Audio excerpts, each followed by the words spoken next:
What's up, everybody? Gabe, also known as Calendar here, and I am super excited today because I have a really sweet deck to bring you. It is 50 power Vodakombo. So for those of you who are familiar with Vodakombo and the redraw system, I'm just going to quickly go over the build. I'll just go over all the cards in it. But if you want to learn what all the cards do and how the combo works, stick around. I'll go over the specifics of everything and the card choices. If not, that's fine. I'm going to have some games that I'm playing after this that I'll have recorded in a separate video. You can just go check those out. They're going to be super fun. I had a lot of fun playing this earlier, and I'm excited to go record the games after. So, yeah. All right, so let's get into it. So the build is, really quickly, we have 4 Mystic Ascendant, 3 Vodacon Temple Speaker, the namesake of the deck, 4 Combre Emissary, 4 Voices Speakers you can see there, and that's the combo cards. And then to support that, we just have 2 Protects, a Stand Together, and Whispering Winds to deal with us having Power Flood. It just draws us cards super powerful. So that's the build basically, and then the rest is 50 power. You just run every banner, every seat that you can, and I don't even know if that's correct. This is just, who cares? So the cards in the combo for Vodacon, if you're not familiar, are obviously Vodacon, Temple Speaker. So Vodacon is a 7 mana 0/0 solid card, solid stats for its mana cost. But he gets attack and life or health equal to your maximum power, and he also gives your power cards destiny. So first of all, that means when you play him at 7, he's going to be a 7/7 for 7 usually. Um, and then giving your power cards destiny. Destiny is a really powerful keyword. You can read it there. Automatically play when drawn, then draw another card. So that means every time you draw a power, automatically gets played, undepleted if it would be undepleted. It just gets played, and then you just draw another card, right? So you're never gonna draw a power, and that'll be your draw for the turn while Vodacon's on the field. So that's a pretty powerful effect. But once you start combining it with things like Mystic Ascendant, which Empower does something when you play a power card. Empower, draw a card, right? So that means if you have Mystic Ascendant and Vodacon out on the field at the same time, you draw a power, it gets played automatically because of Vodacon, and then you draw another card. But because you played a power, you draw a card because of Mystic Ascendant, and so on. So every time you draw a power, you draw 2 cards, and if you keep drawing power, you can just draw your whole deck. So that's just a 2-card combo. Then there's also Martial Ironthorn, which makes it so that every time you play a power, you play an additional power. So, for example, if you just had Mystic Ascendant and Ironthorn out, you play the Mystic Ascendant and Ironthorn, and then you play a power, and that power counts as being, or gets played a second time because of Ironthorn, and so Mystic Ascendant draws you 2 cards, which is pretty powerful.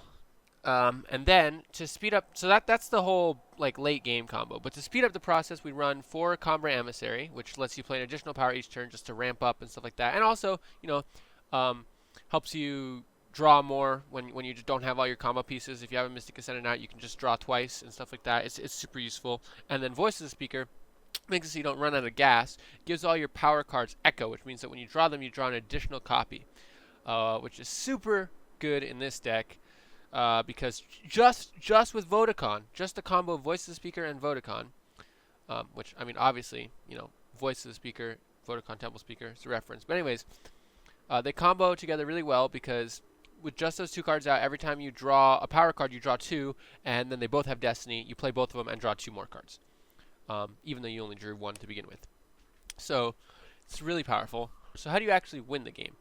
Because if you draw your whole deck, you're going to lose, right? As soon as you hit end turn after you've drawn your deck, you lose. It's not like Hearthstone where there's fatigue or something like that.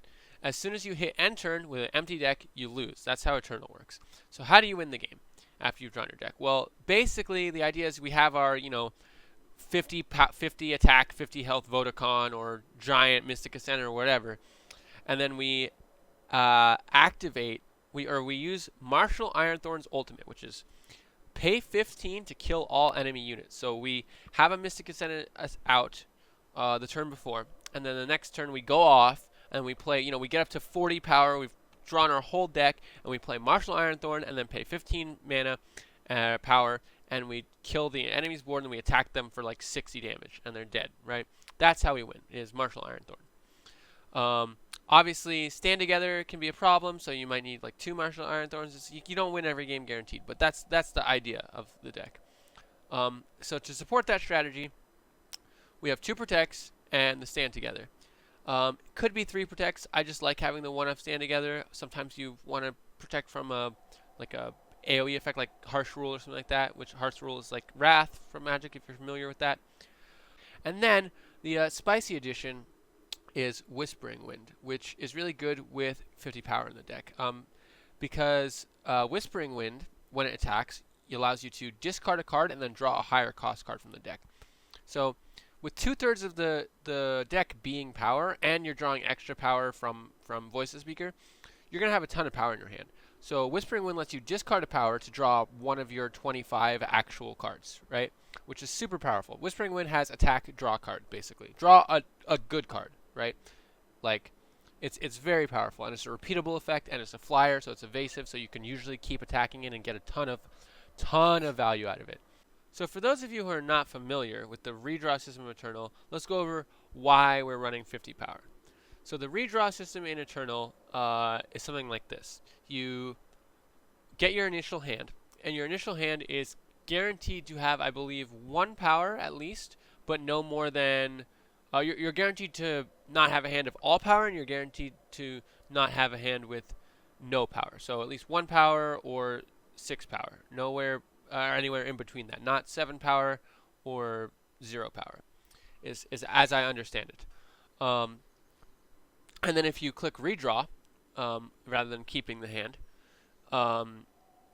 you discard your entire hand. It's not like Hearthstone where you pick and choose a few cards and then draw replacements for those. You discard your entire hand, and you redraw a new hand of 7. You don't go down cards like in Magic. You just draw a new hand of 7, and then you have to keep it. You keep that hand.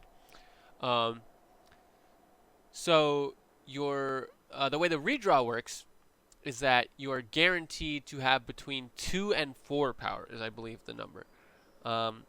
So in a 50 power deck, that means that you're guaranteed to have at least 3 non-power cards, right? So if 2/3 of your deck are power, that's a pretty good ratio, right? And then you also, the other thing about the redraw is you have an equal chance of drawing 2 power, 3 power, and 4 power.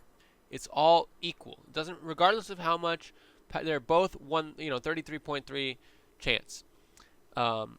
So the redraw system is really favorable to this kind of deck. Now, I'm not saying some of you who maybe are not familiar with the game as much might be thinking, well, that sounds broken, right? You can probably do some really busted stuff like put in, a 3-card combo as your only cards in the deck, and then just whatever, and then all power, and then you just win on whatever. But Eternal has been very careful about not putting in any combos like that in the game. This is like as close as we're really getting, and this deck is still, I would consider, a fun deck. I've been winning with it, but it's definitely, I'm not taking it to a tournament anytime soon. So I wouldn't be worried about the redraw system. It's definitely something that takes some getting used to if you're coming from other card games, but it's definitely not being abused here. It's just we're having a little fun with it. But yeah. So that's the deck basically. I'm super excited about it. I want to play some games with it. I've been playing games with it all day today, and I've had so much fun. And I honestly wish I had been recording them because it's been pretty consistent in going off. Not necessarily winning. I've decked myself out at least once, but it's really fun, and I'm super excited to show it to you. So let's get into it.